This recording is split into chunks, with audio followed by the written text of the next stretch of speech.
Damos sequência, meus irmãos, às lições da nossa escola dominical. No domingo passado, nosso irmão presbítero Silvestre nos conduziu, não é? Na aula anterior. E hoje, começando a lição número 6, Palavras de Agur. Nós temos uma protestante aqui na frente, não é? Ela é protestante. Voltamos a Provérbios capítulo 30.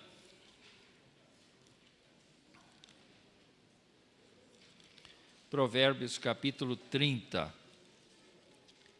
Esse capítulo não é muito fácil, viu? Ele não é muito fácil, ele requer da gente muita paciência, porque ele traz, assim, situações bastante diferentes do que nós estamos acostumados a ver. E é importante para a gente entender que este livro é um livro que explora a nossa sabedoria. Qual é a diferença entre sabedoria e conhecimento? Conhecimento é o conteúdo que a gente tem, adquire, desenvolve. Conhecimento é o conjunto de saberes, é o conjunto de entendimentos que a gente tem a respeito de tudo. Mas a sabedoria é como a gente usa esse conhecimento. Então, pela experiência, pela prática, a gente vai descobrindo como fazer as coisas mais facilmente. Porque a gente vai aprendendo que determinadas situações não são assim difíceis como a gente imaginava no começo. Elas são mais fáceis, a gente vai se familiarizando com as coisas. E a forma como a gente usa aquilo para o bem é que demonstra a nossa sabedoria. Então, quando nós estudamos Provérbios, especialmente, nós estamos estudando um livro não é que não trata da fé, ele trata da fé, mas ele trata de como a gente se comporta, de como a gente encara a vida e de como a gente trabalha na vida com mais facilidade quando a gente usa a tal da sabedoria. Não é? Vamos começar. Se der para desligar as laterais aqui, eu agradeço. Isso aqui está funcionando? Não muda nada aqui. Hã? Ligado. Agora foi. Bom, o que nós precisamos entender, obrigado. O que nós precisamos entender inicialmente é que não é apenas do povo de Deus que vem sabedoria. Às vezes a gente diz assim, não, só existe sabedoria no meio do povo de Deus, no meio de Israel, no meio dos judeus. Agur não é judeu. Agur não é judeu. No entanto, a gente sabe que ele produziu sabedoria, porque está na Bíblia. A Bíblia é o livro de sabedoria. Então, quem traz a contribuição para a Bíblia não precisa ser necessariamente de Israel. Está fácil, não é? Está fácil entender isso. Então, a sabedoria que vem de Deus não é qualidade exclusiva de Israel, nem atributo de Israel, como visto na aula que nós vimos no domingo passado. A gente pode atribuir a Salomão a autoridade, a ideia de reunir provérbios num livro. Mas a gente tem que entender que isso foi por inspiração divina e ele foi buscar em fontes que não eram necessariamente as fontes dos judeus aquilo que é necessário para a gente. E nós temos que entender essa última frase aqui. O que está incluído no cânon, para nosso proveito e instrução foi incluído. Ou seja, ainda que Agur seja um árabe, ainda que Agur confesse desde o início do capítulo que ele não entende nada, ele não sabe de nada, ele precisa da ajuda de Deus para entender, todavia, isso é útil para a gente. Nós vamos encontrar várias situações dessa na Escritura. Por exemplo, quando Judas, o penúltimo livro da Bíblia, quando Judas é escrito, o Judas, o autor, usa vários livros deuterocanônicos para escrever. E ele cita esses livros deuterocanônicos. Aí você diz assim, mas pode? Pode? Esses livros não eram inspirados. Ele pode citar um livro não inspirado? Pode. Quando você pensa no apóstolo Paulo, o apóstolo Paulo cita os poetas cretenses. Os cretenses não eram crentes. E ele cita a poesia, ou cita as afirmações dos poetas cretenses a respeito dos cretenses. Então, nós temos que entender que Deus não se restringe ao seu povo apenas quando Ele quer que um propósito seu seja explicitado. Está bem? Mas quando compôs a Bíblia, a partir daí virou Bíblia. A partir daí virou Bíblia. E Bíblia é palavra de Deus. De onde vem, não interessa.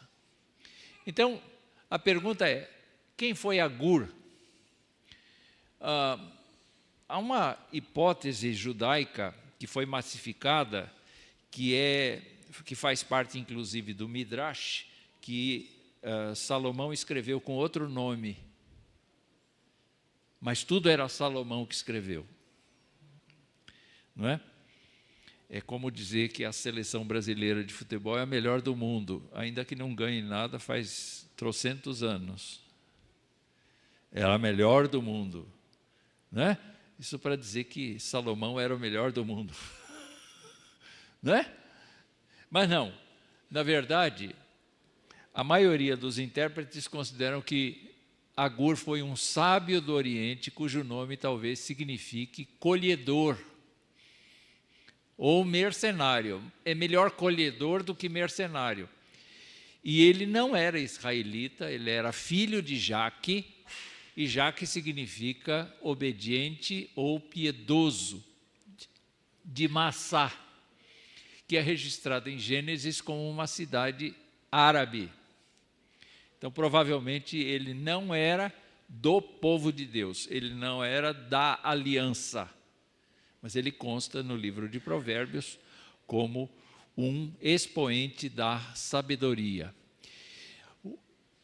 O capítulo 30 é considerado um oráculo. Então, o oráculo de Agur é dirigido a Itiel, que talvez signifique Deus seja contigo, e a Ucal, que talvez signifique sou forte, provavelmente discípulos dos sábios árabes e membros de suas escolas.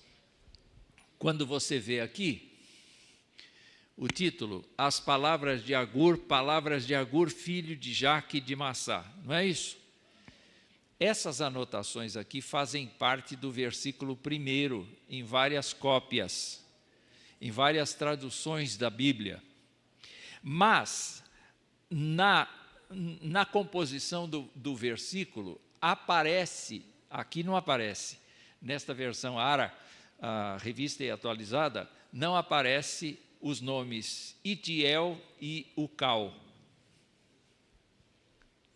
Em outras traduções aparece. Então, é um capítulo dirigido a 2 discípulos, tá bem? Basicamente isso. O que nós devemos entender aqui é que, na forma como se encontra registrado no texto massorético, o capítulo possui integridade, como o esboço a seguir sugere. Então, essas anotações são de Bruce Waltke, nos comentários do Antigo Testamento de Provérbios, da nossa editora. Então, ele diz assim, e eu vou só ler isso aqui, eu não vou me restringir ao esboço, não vou explicar o esboço, nada. O esboço significa isto. Primeiro de tudo, há o endereçamento das palavras de Agur. Agur se dirige, é filho de Jaque, de Massá, e ele se dirige a Itiel e Ucal. Esse é o sobrescrito, chamado sobrescrito. Depois disso tem uma confissão dele, que vai do versículo 2 ao versículo 9, e a gente consegue dividir esse em duas partes. A primeira parte é que os ditos deste homem são inspirados. Portanto, ele disse assim, eu não sei quem conhece a Deus, mas a partir de agora o que eu vou falar vem de Deus. Toda a palavra de Deus é pura. Ele é escudo para os que nele confiam. E assim vai. E depois nós temos duas petições que o Agur faz. Senhor, eu quero ser uma pessoa verdadeira e quero ser uma pessoa modesta. Nós vamos explorar isso daqui a pouco. Aí você parte para uma forma de escrever que são chamadas ditos numéricos. Ditos numéricos, por quê? Há três coisas, melhor, 4. Ele sempre usa essa fórmula para falar acerca dos assuntos de sabedoria. Só que ele tem, no versículo de número 10 e no versículo 17, ele tem um provérbio solto. Então, ele usa um provérbio solto e depois ele usa ditos numéricos. É meio complicado da gente pensar, porque é um jeito oriental de pensar. É diferenciado, né? Por conta disso. Ele tem um provérbio isolado e depois disso ele tem os ditos numéricos, 3 na primeira sessão e 4 na segunda sessão, são 7 no total. E quando ele faz esse provérbio isolado, ele trabalha, então, contra a perturbação da ordem moral. E no verso 17, a mesma coisa, é um provérbio contra a perturbação da ordem moral. E aí ele estabelece, então, os assuntos. Nos primeiros 3 ditos, ele trabalha a questão da ganância, e nos 4 últimos ditos, ele trabalha a questão dos limites, até onde a gente, observando a natureza, pode ir a fim de não perturbar a ordem moral, e ele faz então a conclusão, uma advertência aos discípulos para não se rebelarem contra a palavra de Deus. Então, basicamente, os assuntos que ele trabalha neste capítulo são ganância, insolência, subordinação à autoridade, em primeiro lugar, à palavra de Deus, em segundo lugar, ao Estado, em terceiro lugar, dentro de casa, não é? Vivendo dentro dos limites estabelecidos pela sabedoria. E a ordem final proíbe, então, Itiel de usurpar a autoridade. Não quebre os limites que foram estabelecidos. Essa é mais ou menos a ideia. Como recompensa, eu mencionei aqui na minha reflexão, acerca da teologia retributiva. Qual é a ideia? Você semeou, você colhe. O que você fez de bom, você vai receber. O que você fez de mal, você vai receber. Não estamos falando do tempo que isso vai acontecer, nem quem vai fazer isso. Nós estamos falando simplesmente do princípio. O que eu fiz, a teologia retributiva fala de causa e efeito. Né? Causa e efeito.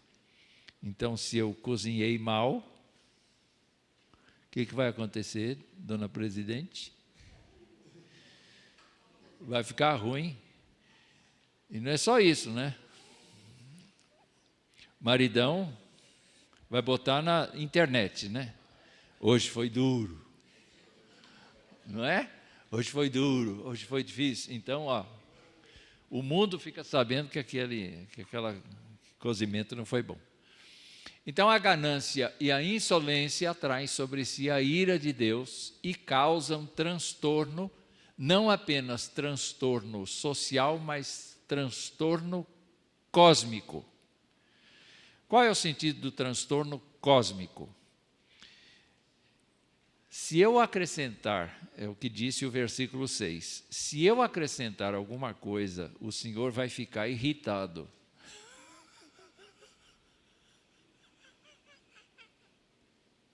Era a compreensão de Agur, o Senhor vai ficar irritado.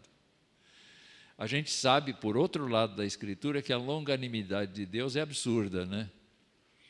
Ele é longânimo, extremamente longânimo. Mas Agur está dizendo que se o Senhor for irritado, eu vou ter consequências muito duras. Então, por isso que é cósmico, porque afeta não apenas a mim, mas afeta todo mundo. Então, esse oráculo, ou tema principal de Agur.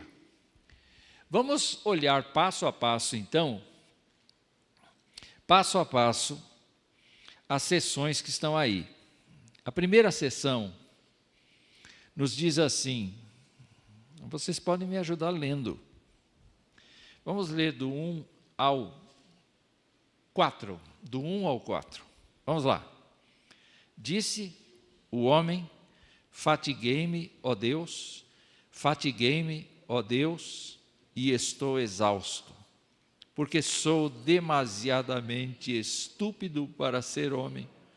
Não tenho inteligência de homem, não aprendi a sabedoria, nem tenho o conhecimento do santo.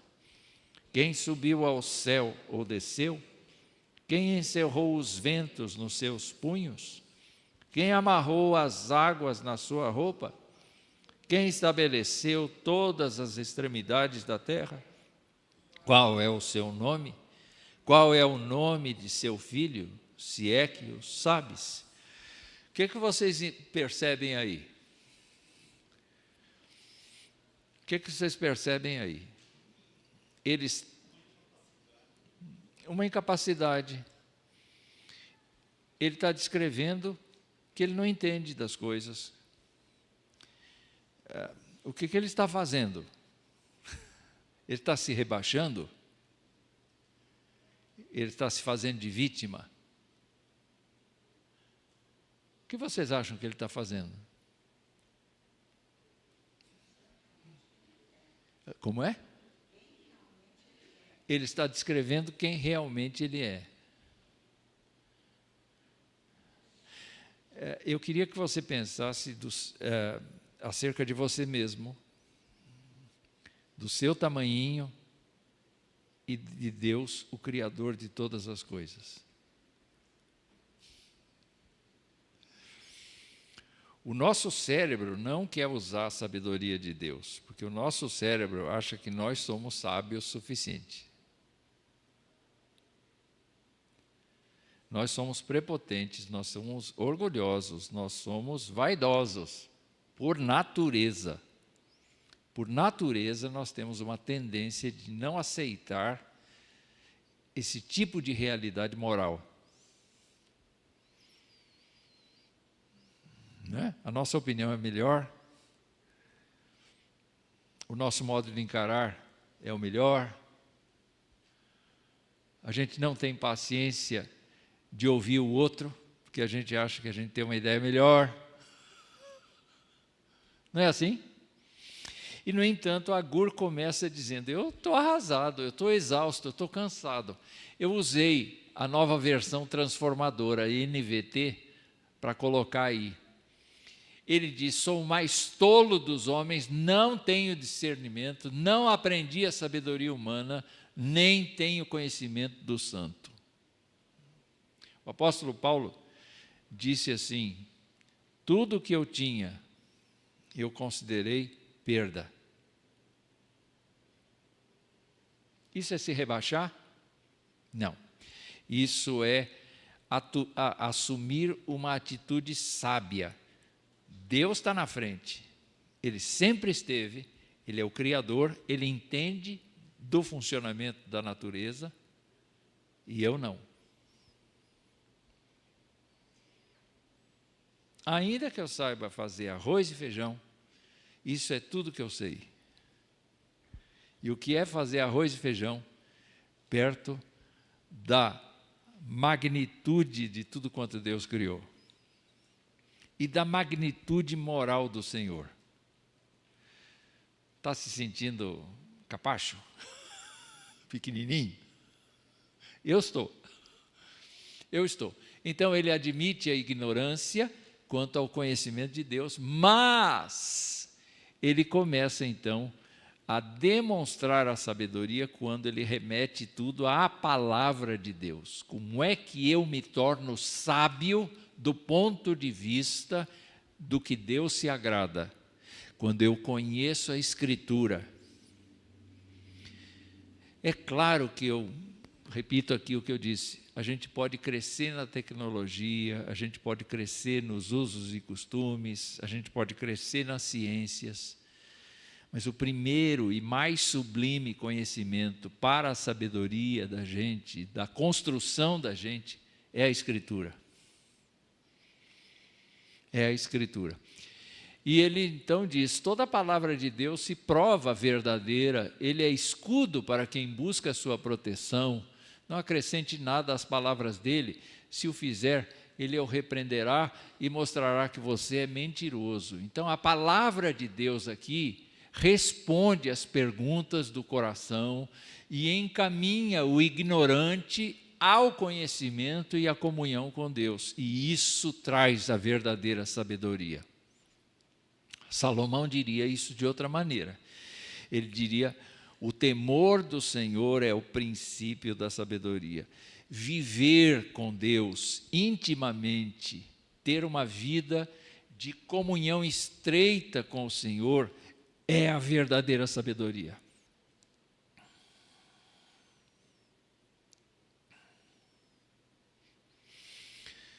Olha, se alguém quiser fazer interferência, pode. Viu? Vamos continuar. E aí, ele então faz uma oração por ele mesmo. Agur faz uma oração por ele mesmo. Essa é uma boa oração para você fazer. Vamos ler juntos essa parte em branco aqui? Ó Deus, eu te peço 2 favores. Concede-os antes que eu morra. Primeiro, ajuda-me a ficar longe da falsidade e da mentira. Segundo, não me des nem pobreza, nem riqueza, dá-me apenas o que for necessário, pois se eu ficar rico, pode ser que te negue e diga: quem é o Senhor? E se eu for pobre demais, pode ser que roube, e com isso desonre o nome do meu Deus. Observem aí que é uma oração que a gente precisa usar para a gente mesmo. Senhor, não me faça ser hipócrita, não me deixe ser hipócrita. Hipócrita é um ator, não é? É um ator. Às vezes você se apaixona por uma pessoa que fez um papel bonito numa novela. Nossa, que pessoa boa. Mas ela estava desempenhando o papel. Quando você vai conversar com a pessoa, ela é injusta, ela é parcial, ela é violenta, ela é de uma ideologia completamente diferente da sua.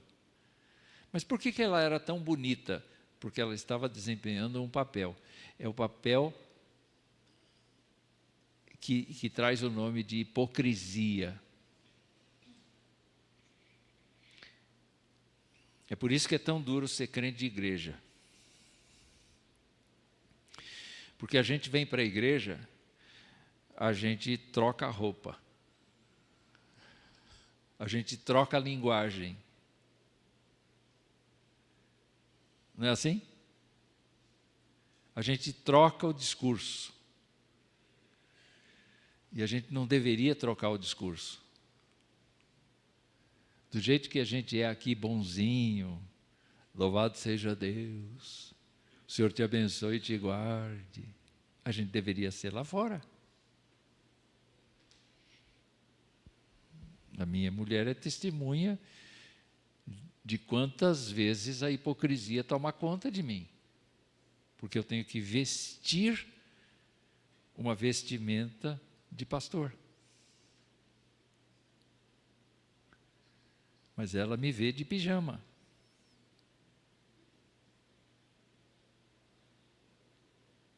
Isso faz diferença? Faz toda a diferença.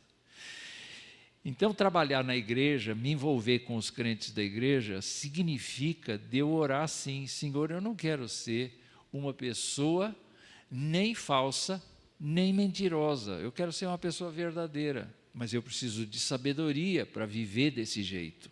Viver com honestidade, ser sincero sem ofender, ser verdadeiro sem precisar usar subterfúgios, aceitar pacientemente a contribuição dos outros, dar a minha participação para os outros. Eu preciso ser essa pessoa. Qual é o problema que a gente tem? O problema que a gente tem é que a gente quer passar uma imagem para os outros de que a gente é muito sábio. E Deus quer que a gente vá retirando essa falsidade, essa hipocrisia da gente. O quanto mais transparentes, mais sinceros, mais verdadeiros, mais leais nós sejamos, mais fica evidente a sabedoria de Deus na vida da gente. Se a gente tentar ser sábio para agradar os outros, não vai dar certo. Não vai dar certo. E a outra coisa foi: eu quero o suficiente para viver.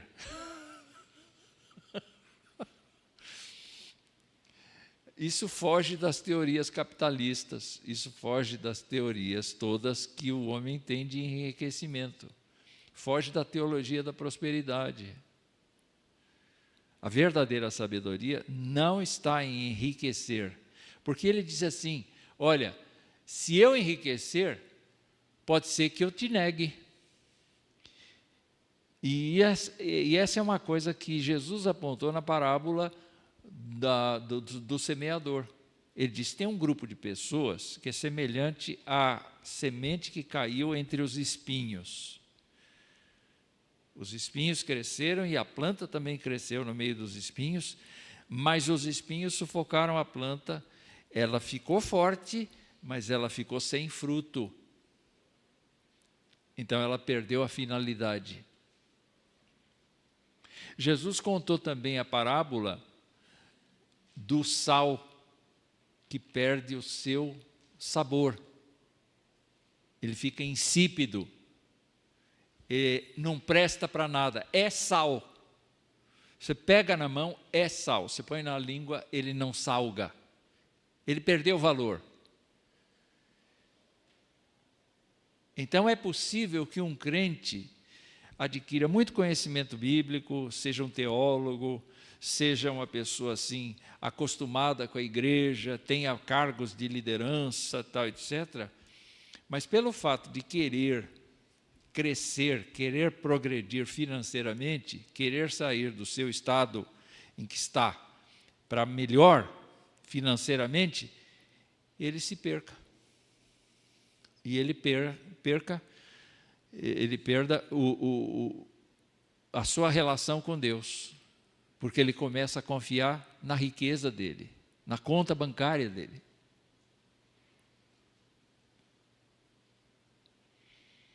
Isso não é sabedoria.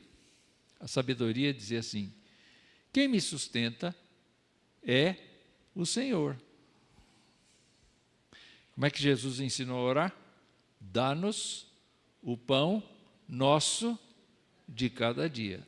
Em outra parte ele diz: basta a cada dia o seu mal. Quer dizer, confiar em Deus para hoje. Claro que você tem que planejar, ter uma poupancinha. É claro que você precisa fazer isso, mas não confia. Não dependa disso aí. Então, essas reflexões que ele fez nos levam à seguinte conclusão: aquele que é verdadeiramente unido ao Senhor pela palavra dele, anseia por santidade, porque não andar com falsidade é buscar a santidade. Não andar segundo o dinheiro no bolso, mas segundo a providência de Deus, é santidade. Então, a sabedoria está jungida, ligada à santidade. Vamos lá. Agora ele começa a falar com os seus discípulos. E ao falar com os seus discípulos, ele diz, eu fui picando os versículos: não fale mal do servo ao seu senhor.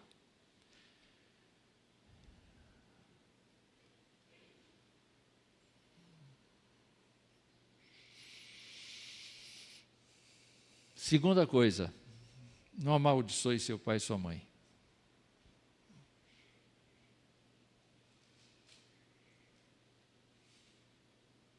Terceiro, se você se considera puro, talvez você seja imundo e não enxergue. Eu estou acima de todos, eu sou o melhor de todos, eu é que tenho razão. Os outros são nada para mim. O que me interessa sou eu mesmo.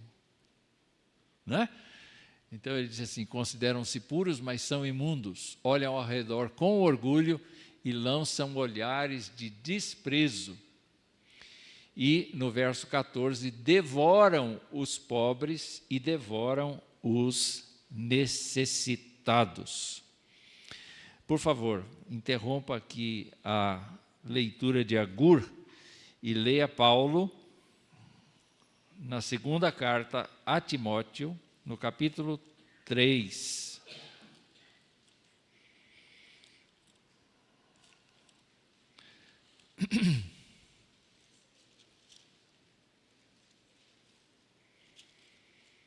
Segunda Timóteo, capítulo 3.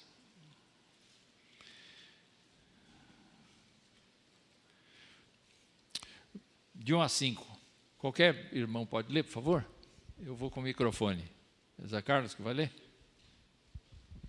Sabe, porém, isto: nos últimos dias sobreviverão tempos difíceis, pois os homens serão egoístas, avarentos, jactanciosos, arrogantes, blasfemiadores, desobedientes aos pais, ingratos, irreverentes, desafeiçoados, implacáveis, caluniadores, sem domínio de si, cruéis, inimigos do bem, traidores, atrevidos, enfatuados, mais amigos dos prazeres que amigos de Deus, tendo forma de piedade, negando-lhes, entretanto, o poder, foge também destes. Parece que foi escrito para hoje, não foi? Hã? Foi escrito para hoje. Mas em todas as gerações, nós estamos nos últimos dias. Em todas as gerações vai acontecer esse tipo de gente. Mas hoje a gente está vendo e a gente está recebendo notícia. Toda hora chega uma notícia desse tipo de coisa. A Gur está dizendo o quê? Não vá por aí. Foge. O Paulo fala, foge. Não vá por aí. Seja uma pessoa humilde diante do seu Deus nesse tempo em que todo mundo está procurando ficar por cima.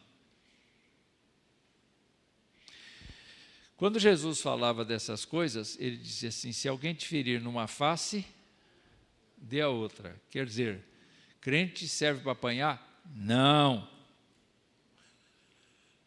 O crente não anda pelos critérios que a sociedade anda, porque a sociedade vai se desviando de Deus. O crente não. O crente vai ficando mais perto de Deus na medida que o tempo anda. Quanto mais velho o crente fica, mais experimentado ele deve ficar.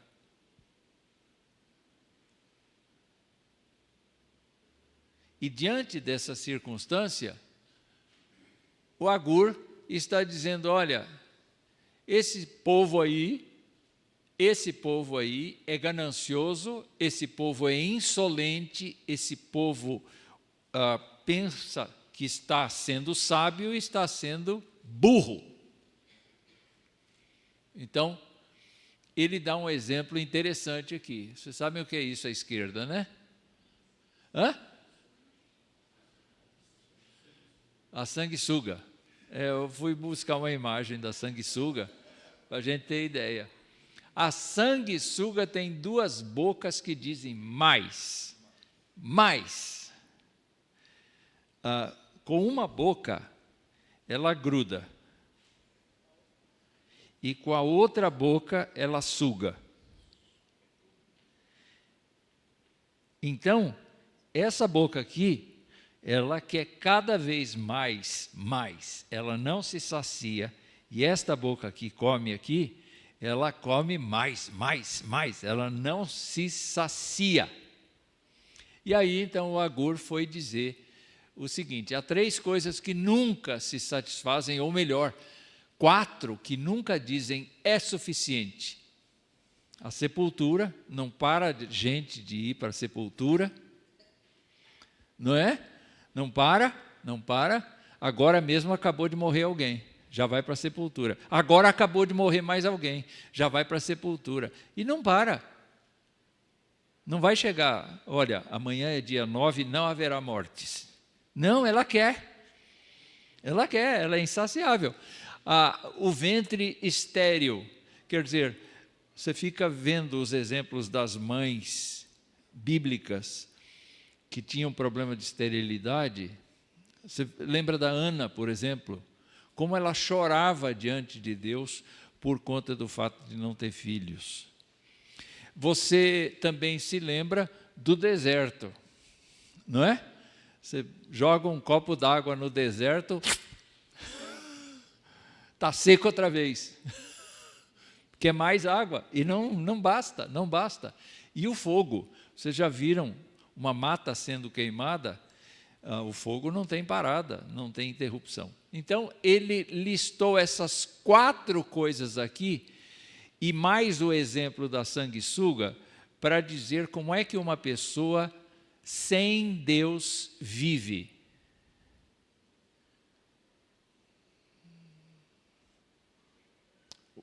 O autor de Eclesiastes vai dizer assim, vaidade das vaidades, diz o pregador, tudo é vaidade.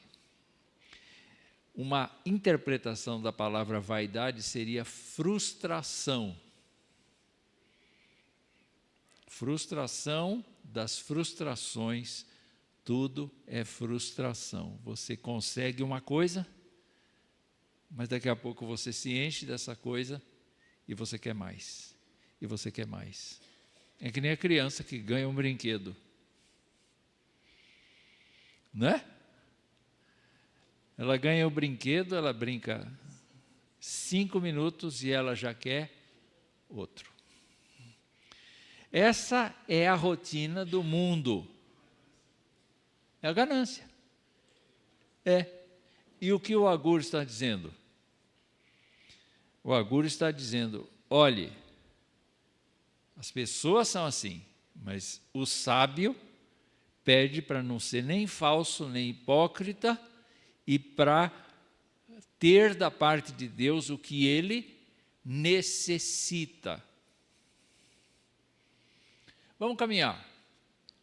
O que acontece com o ganancioso, com o insolente? Agur diz assim: o olho de quem zomba do pai e despreza as instruções da mãe será arrancado pelos corvos do vale e devorado pelos abutres.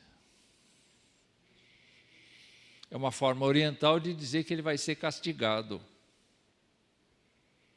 Quem semeia, colhe. Esse é o aspecto da sabedoria. Então, qual é a sabedoria? A sabedoria é viver ao lado de Deus, debaixo do controle de Deus, do cuidado de Deus.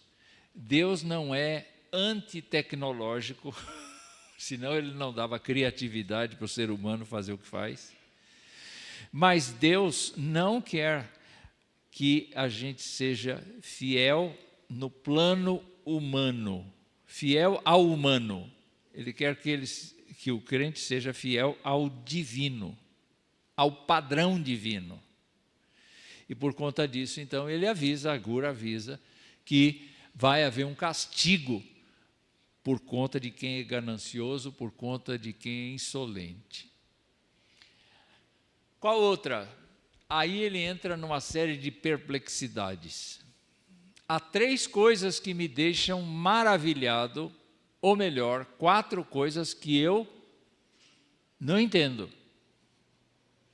Então, quais são as coisas que ele não entende? Primeiro, como é que a águia plana no céu. Segunda coisa, como a serpente rasteja sobre a rocha. Ela não tem perna, ela não tem dedo para se segurar. Ela não é? Como é que a águia lá aproveita as correntes de vento e fica sem bater asa um monte de tempo, e ela de lá de cima observa todas as coisas, como é que ela não cai? Ele ficava encantado com isso. Eu também ficaria encantado, como é que o peixe consegue respirar, gente? Eu não consigo. Se eu ponho a cara na água, eu morro. Mas o peixe está lá. E quando você olha um aquário, fica olhando o aquário, o bicho sobe, o bicho desce. Fala, Edgar. O quê? O sono. O sono te deixa maravilhado. Por quê? Você deita e puff. Você deita no puff e puff.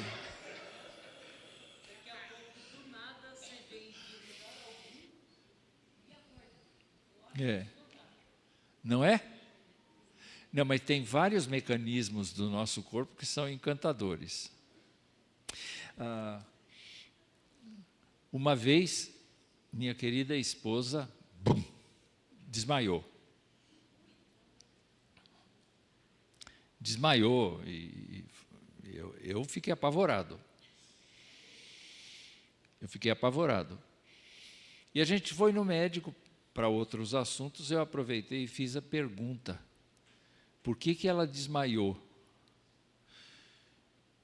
E uma das situações é que ela estava ruim do fígado. Então, para que o corpo não colapse, ele desliga.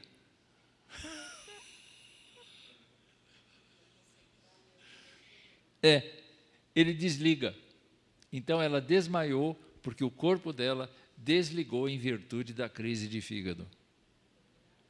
Foi isso, né?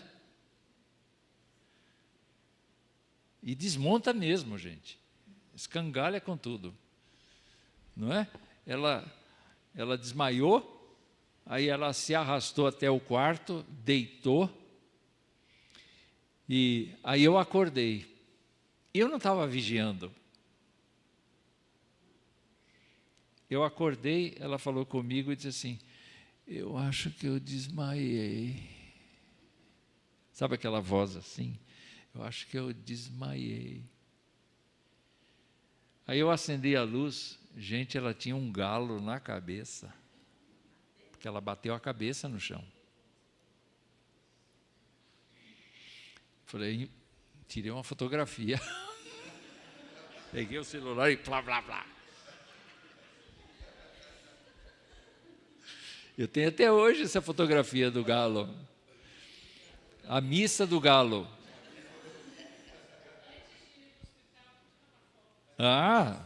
Tem que aproveitar esses momentos. Mas eu fiquei apavorado, porque a gente não controla o sono do outro. A gente não controla se o outro vai acordar ou não. E eu concordo com você, é uma coisa maravilhosa. A gente desliga, dorme e volta. Ou não. Então, olha só. Como a serpente rasteja sobre a rocha, como a embarcação navega no mar. Quer dizer, era um transporte da época, eles saíam daqui, podiam cruzar sem se afogar, então é uma coisa maravilhosa, e como o homem ama a mulher, como ele faz filhos na mulher, essa é a ideia do texto, como os filhos vêm da relação amorosa do homem e da mulher. E aí ele acrescenta, a mulher adúltera devora o homem, depois limpa a boca e diz, não fiz nada de errado. Então ele demonstra que apesar de haver um ciclo de vida que é honrado, um casal se une, tem filhos, a procriação é uma bênção de Deus, também tem o outro lado da traição, o lado do adultério, o lado da fornicação, o lado em que as pessoas estão condicionadas a dizer, olha, para mim sexo é como comer arroz e feijão, não é pecado. Eu posso fazer com quem eu quiser, na hora que eu quiser. Isso é muito grave.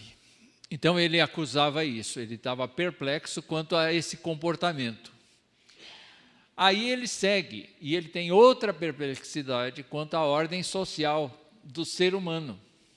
Há 3 coisas que fazem a terra estremecer, ou melhor, 4, que ela não pode suportar. Qual a primeira coisa? O servo que se torna rei.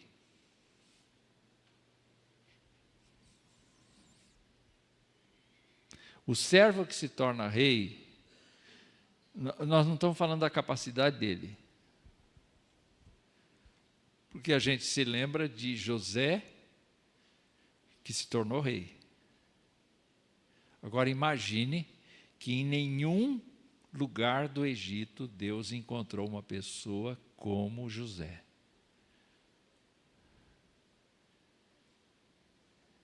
Então é uma coisa vergonhosa quando na sociedade inteira a gente não tem pessoas competentes para nos governar, a gente vai buscar na pessoa que só entende o pequeno serviço dela. Não estou desprezando a pessoa, mas eu estou pensando no princípio da coisa. A gente deveria formar os nossos filhos para serem pessoas pensantes.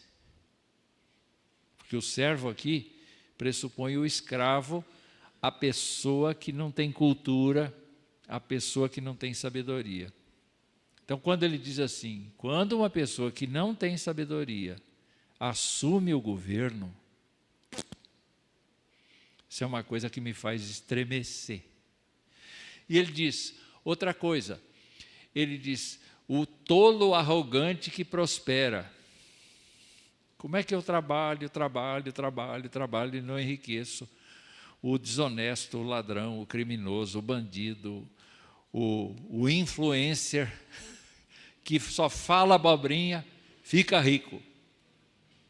O Salmo 73 diz assim, eu quase escorreguei, porque eu fiquei pensando nisso.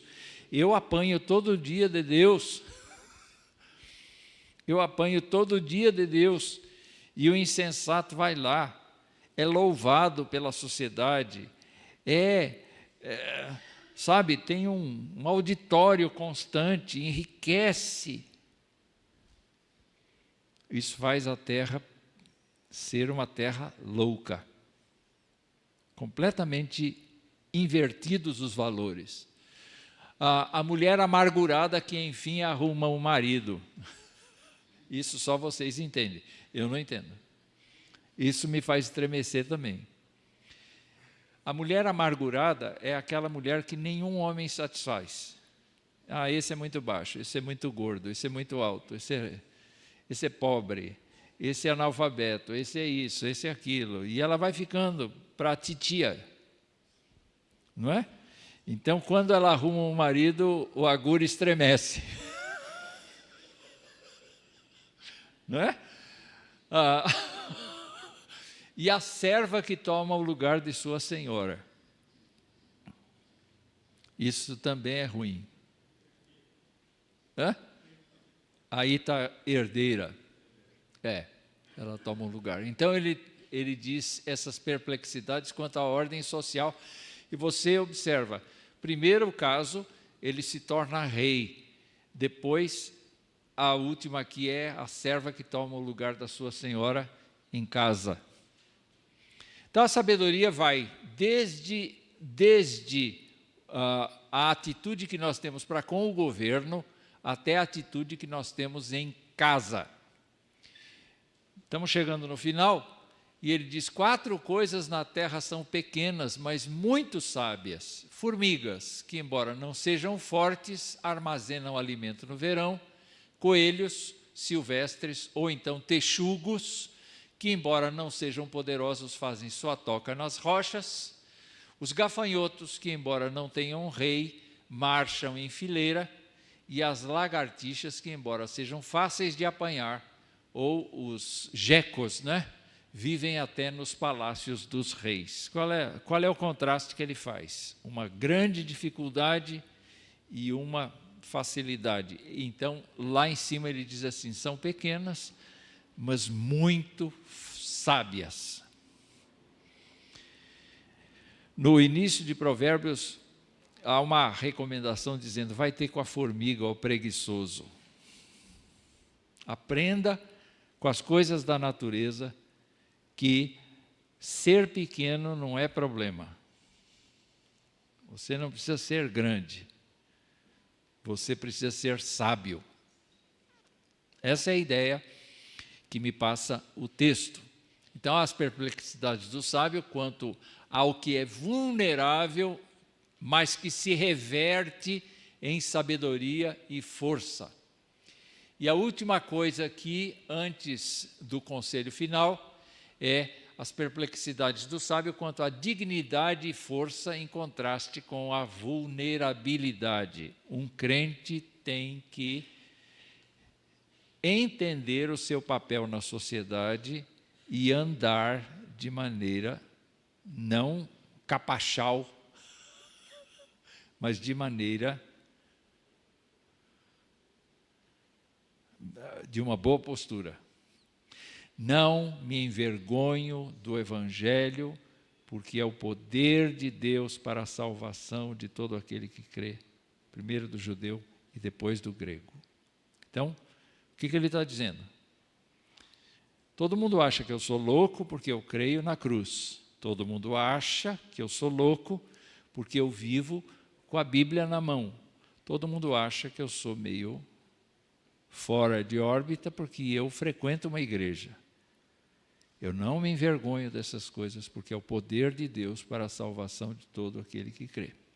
Então ele mostra aqui, há 3 seres vivos que caminham com passo elegante, ou melhor, 4 que se movem de modo imponente. E ele cita o leão, rei dos animais, que não abre caminho para ninguém. Eu já vi vários vídeos em que o leão apanha para chuchu. Não é? Tem muitos animais que não têm medo do leão. Mas vocês já ouviram o rugido de um leão? É de fazer a perna tremer. Porque é muito imponente. Então ele usa a figura do leão como uma imponência. Mas ele também fala do galo, que anda de peito estufado. E é verdade, né? Tem até galo de briga. O galo impõe respeito mesmo entre as galinhas, não é? Então, o crente pode usar essa figura. Eu tenho que ser uma pessoa que se imponha pela sabedoria com que usa o Evangelho. É interessante isso, pensar, fazer essas trocas. O bode. Vocês já viram bode? O bode é bode. Qual a característica do bode? Como é que vocês enxergam o bode como... Você pega as ovelhas todas, as cabras todas, o bode é diferente. Hã? Ele é o quê? Ele é rebelde, ele se impõe. Ele se impõe. Não é para qualquer pessoa que ele se curva, não. Hã? É um bode. Se você não agir como o bode, aí dá bode. Entenderam? A nossa língua é terrível, né? E aqui, o rei à frente do seu exército também é uma figura de imponência. Então ele diz isto, ele é perplexo em relação a essas coisas, porque ele examina a natureza e ele verifica, sim, que é necessário a gente se lembrar daquilo que se move de modo imponente. Quando você tem a palavra de Deus, meus irmãos, você tem tudo, você tem tudo, você tem tudo. Qual é a advertência do sábio? A seus filhos Itiel e Ucal, quanto à correção dos erros cometidos e suas consequências. Se você agiu como tolo e foi orgulhoso ou tramou o mal, tape a boca em sinal de vergonha. Quer dizer, é uma forma de dizer, se arrependa. Se arrependa. E se lembre, como bater o leite produz manteiga e um soco no nariz o faz sangrar, provocar a ira resulta em brigas. Então essa é a forma como Agur transmite o conceito de sabedoria. Como ele transmite o conceito de sabedoria. É um jeito diferente, não é? É um jeito oriental de falar. É um jeito muito antigo de falar. Mas, em suma, é aquilo que ele pede. A palavra de Deus é pura. Deus é esconderijo para os que nele confiam. Não acrescente nada às palavras de Deus. Peça a Deus que te preserve da falsidade e da mentira. Peça que Deus supra as suas necessidades todos os dias. Seja inteligente como a formiga que junta. Seja inteligente, seja imponente como o leão. Essas coisas todas devem fazer parte da nossa concepção geral de como ser crentes no nosso mundo hoje. Eu espero que vocês tenham refletido sobre este capítulo e eu desejo que Deus abençoe. Que Deus lhes dê sempre o ânimo de frequentar a escola bíblica dominical e que vocês continuem na sua missão de evangelizar e abençoar esta região da cidade. Tá bom? Orem por nós. E até à vista, quando Deus quiser. Tá bom? Tá bom. Deus fortaleça. Vamos orar?